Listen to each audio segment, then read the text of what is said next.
Welcome to our very first episode of our podcast series. So this is going to be something new for you guys in the lending mortgage industry.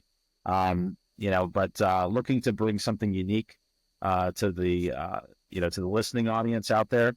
And I just want to talk a little bit about what the show is about, being our first episode. So Talent in Tech is about picking, C-suite entrepreneurs and business leaders in the mortgage lending industry that are in technology, they are tech-enabled mortgage companies, or in some way participating, in this industry. And we're also looking for people that have really great talent and artistic talent, whether that's playing an instrument, doing magic, art, whatever talents you might have. We'll be interviewing several people through the rest of this year and into next year. And then secondly, we're going to be doing some of our shows at conferences live, wherever people may have us. Our goal is not to make money out of this. Our goal is to have a short podcast where we give you something of value that you can walk away with. And then we share a little bit of, personalized, humanized information with you about somebody that you may know and like in the industry. And they will share, and then they'll highlight some of their talent that they have in their artistic form that you might be interested in. We'll have some fun. So anyways, our first guest I'd like to introduce is a very good friend of mine. He is, with FormFree, and he's also a phenomenal drummer as well. Let's welcome Eric. And, Eric, nice to have you on the show today. Yeah, I feel very honored to be your first guest. So thank you for having me. Yeah, we'll get smoother at this, but I really appreciate you coming on the show and helping with me. I think you've always inspired me, and I think you're a great musician as well. So I'm really pleased to have you here. I'll start out with just a couple of small, personal questions. Top drummer influencers for you. Being a great drummer, who are some of those influencing drummers that we all know and love out there? So many, I'll give you the popular ones, of course, growing up that I really respected and emulated. Chad Smith, Chili Peppers, John Bonham from Zeppelin. Awesome. Dave Grohl, just all around, love that kind of style. Brad Wilk, who's Audio Slave and Rage Against the Machine, for just good rock types of drummers. For more of the tastiness, the groove, the jazz funk kind of stuff, Finney Kaluota, Dave Weckl, Jason Colson, Keith Carlock. These are names that if you play, you know these names. You can have a very wide spectrum of people, but Neil Peart, of course. Got to say Neil Peart, right, from Rush. If I don't, then it's blasphemy. Yeah, Rush was drummer, right? Right.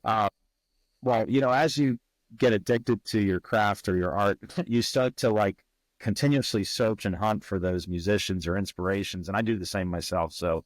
Yeah, I didn't know all those drummers you mentioned, but you did mention a few that I love them as musicians. Well, we haven't even talked about guitarists, but Joe Satriani is a big influence for me. The way that he bends tone into vocals on the guitar is amazing for me. It really uses the guitar to sing, and that's kind of the same style that I like to try and you do that out there. But real quick, what is your favorite gear you like? Drum kit, no doubt, is the DW. It just has the best sound, the best tones. When you tune that thing, it's perfect. Cymbals, I love Sabians for crashes, Zildjians for ride cymbals, just a different type of sound. It's like you, right? You have a certain tone that you like for guitar. If I play a certain drum set and I just love how it sounds, it just makes me immerse and feel part of the music a little bit differently than if it's just something that's not tuned well or just doesn't have a good feel. What about you on the guitar side? I completely can relate to having your own tone. For me, PRS and Strats are my top two. I see that behind there. Yeah, this is actually logo on the bottom. That is a twin logo on the bottom. Yeah. A little bit of Flair brand there. Yeah. Now that's actually a Stevie Ray Vaughan special American Standard Stratocaster. So the difference with this guitar is that it has pickups that were customized by Stevie Ray Vaughan when he was alive. One of my favorite blues guitarists of all time. So it has really great tones. I mean, it actually makes a big difference when you switch the five different positions on the pickup selector, you really get different tones that Stevie Ray used in a lot of his famous songs.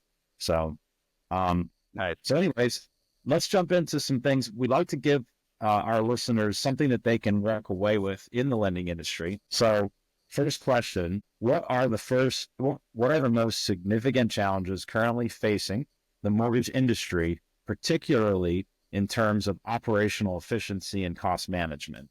And of course, we can talk about, both of us are leading AI technology enabled companies. So feel free to talk about any of that included with that, question.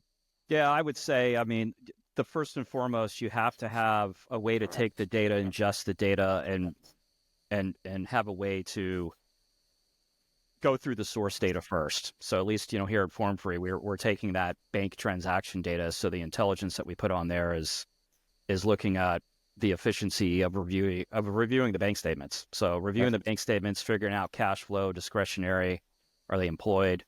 Are they renters? If they are, what's the rent history on there?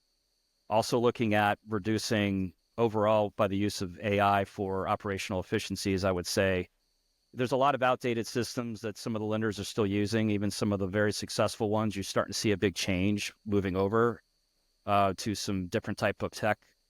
But you're seeing a lot of analyzing of large databases, quickly offering better insights, offering better decisioning for the lenders up front. So for the consumer experience, the lender can review things faster, ask for less things from the consumer because they can pull a lot of this information directly from the documents themselves.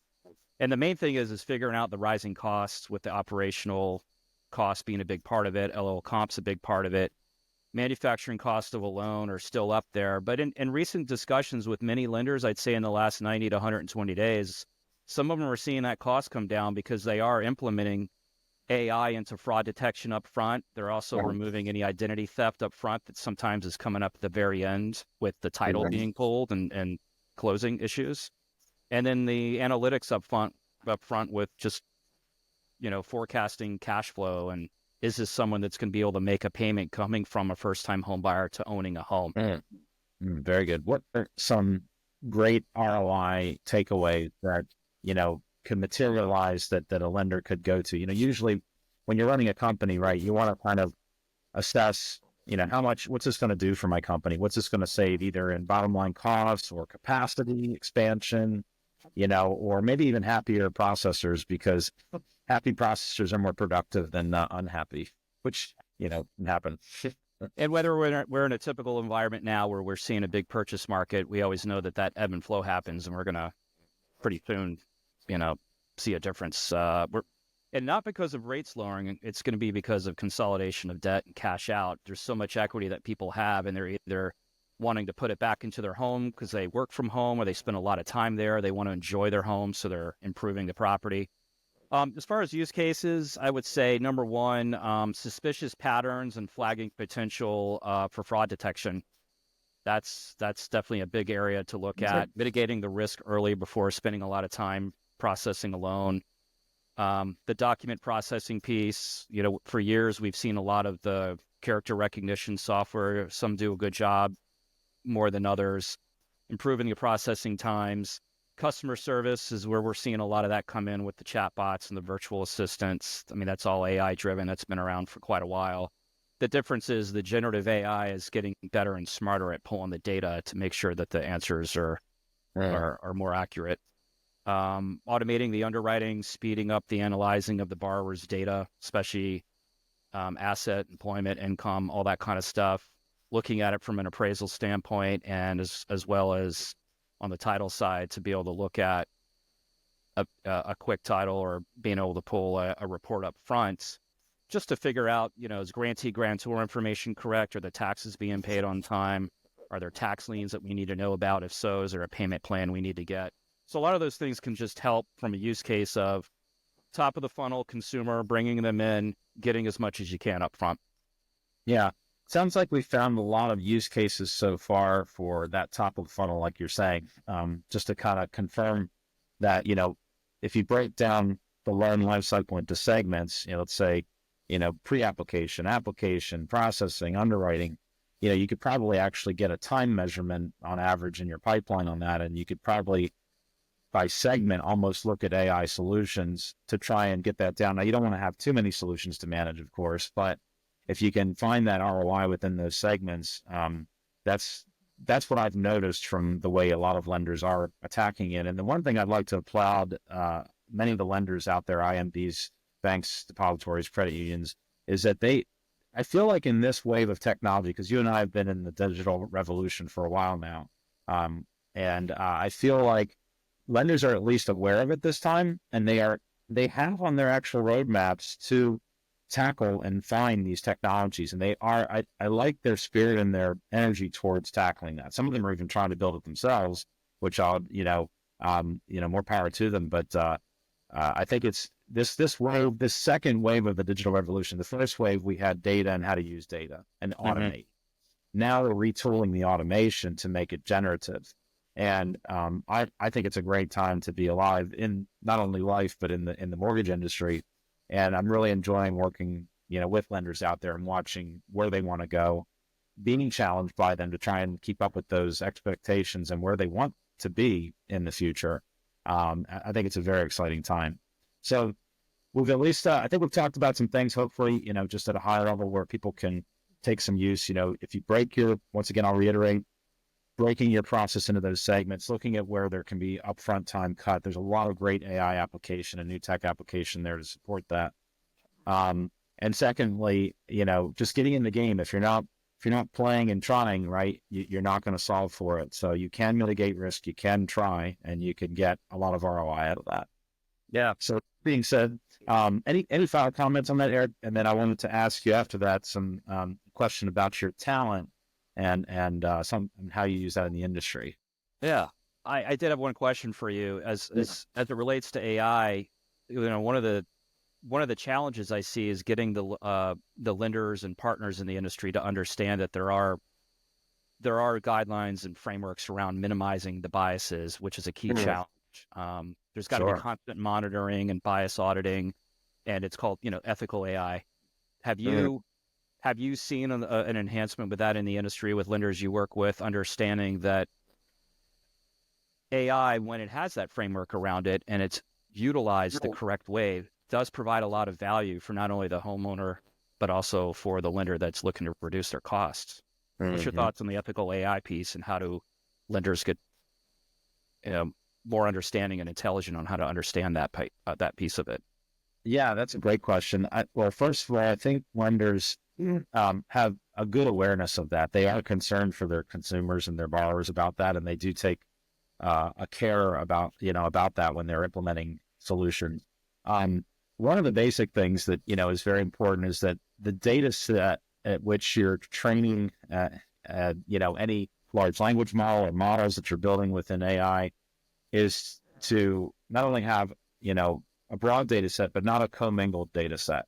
So, and what I mean by that is you don't want to be put into a basket of a bunch of different lenders' data sets and then create the rules, because there's different diversities and different things in different data sets. So if you can train on your own broad enough data set that is for your business, how you've operated the last, 2 years, 5 years, 10 years, 15, 20 years, however long that is, and you're training it forward on a broad database, what's nice about it is it takes the human element of, any kind of bias. And people aren't intentionally trying to be ignorant or biased. It's more of a, really trying to be efficient or trying to be risk adverse, to close loans, because we have to meet the bottom line of running our businesses.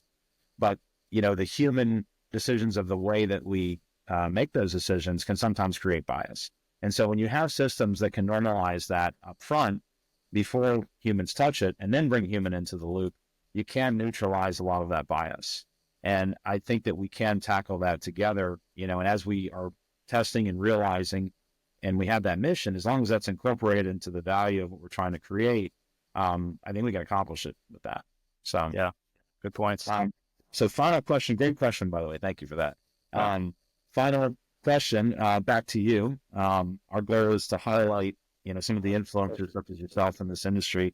I think it's really cool to know, we all have talents out there. And it doesn't look, if you don't play music, it doesn't mean you're untalented. Right. Everybody has different things that they can do. But what's cool is we use our talents, and then we also use that in our life or in our business, sometimes in creativity, in the way that we do things, and it makes us unique. So you're an awesome drummer. You have great talent. How do you use some of that creativity and talent in your business or in your career? Two areas, I would say. Thank you, Mark. I would say rhythm and timing, just like timing is crucial in drumming and in a band, because if it's known that most people, when they like a band, it's typically they either like the grooves or the beats, or they like the singing. Mm.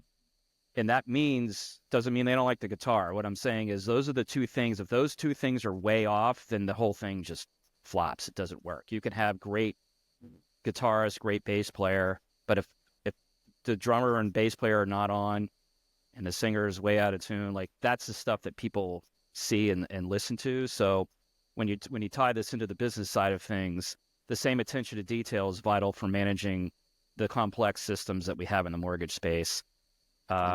Efficient workflows, hitting project timelines, orchestrating projects smoothly.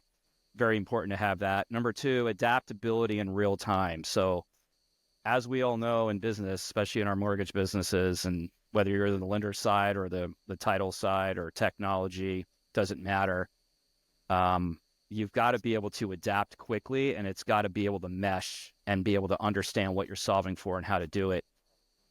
Playing multiple genres of music is something that's helped me adapt. I've played genres that I don't even listen to or like, but after you play with other musicians that are very good at it, you learn from them of, all right, well, that's how you do it. What's a swing beat versus a 4/4 beat or a 7/8 beat? There's different types of timings. I mean, Tool, for example. Danny Carey, one of my also favorite drummers from Tool. I believe to get in. I forgot that one. But does a lot of off timing stuff. It's not for the average ear to listen to Tool. People are like, it's weird. I can't groove to it in my head. But it's, to me, I love it. But being able to translate, navigating fast paced, the music side of things. I often get calls from bands around town that I'm friends with these people in the bands. I know the drummers, and they may be sick or something popped up with work travel, or they couldn't play for whatever reason. They got hurt. I get the phone call because I'll get a set list, and for the most part, I can show up and not look like play like a train wreck, and make sure that the gig still goes on, and we make it sound good. But the magic happens when you have a blueprint, but you don't know how it's going to go at the very end. You have different players of how you work with them on playing music. You look at each other, you feel each other. Same thing, grooving with your teammates at work. You have certain people that have certain skill sets that are pulled into other areas and they may not be good at, but they become good at it when you all work together as a orchestrated team. And that's really where a band comes in. So, being able to veer off a script and still end up with a musical compilation, that's the pure magic of something at work, but also playing music. I love that. So you mentioned, I'm going to just highlight that in a couple of bullet points. We talked about consistency of grooving. So that, necessary to scale, be efficient, right? To grow. And we talked about adaptability, right? That could be from diversity in scenarios, diversity in life, or just, ways of pivoting your business to where the market is going, or meeting the customer where they're at today, right? All of those types of things. So that's wonderful. You've done a great job displaying that and executing on that in both music and your career. So Eric, really appreciate your time today. Thank you for everything. We're going to show actually some of your talent and your clips of you drumming at a live scenario. But before we roll to that, just to kind of give an outro to the show, we're going to be running this show 5 more times this year, and then we're going to be doing a whole year of episodes into next year. We'll be interviewing various entertainment talent with people that are also in the mortgage industry. And I'll be bringing some co-hosts on. I'll probably bring you back, Eric, to help me co-host. Love to. Somebody else with a talent in the industry. And the whole purpose of the show is to share everybody's talent that they have out there and show how they're using that in business, and also give lenders and our listeners something they can walk away with either in their business or in the way they're doing their lending and efficiency processing. We want to help Eric and I are both solutionists, in the industry, and we want to make sure to give something you can walk away with and take away. One last thing, I'll also be having some upcoming concerts and shows into next year. This year, I had the privilege of playing, I think 6 or 7 shows in the conferences in the mortgage industry. So we'll be taking that same theme to the road again next year. And this next year, I'm going to be bringing guest performances. So maybe Eric will, give me the privilege of playing with me on stage at some point. So Be fun. Yeah, let's do it. So let's go ahead and cut to. We'll transition over to show you guys some real talent from Eric on the drums.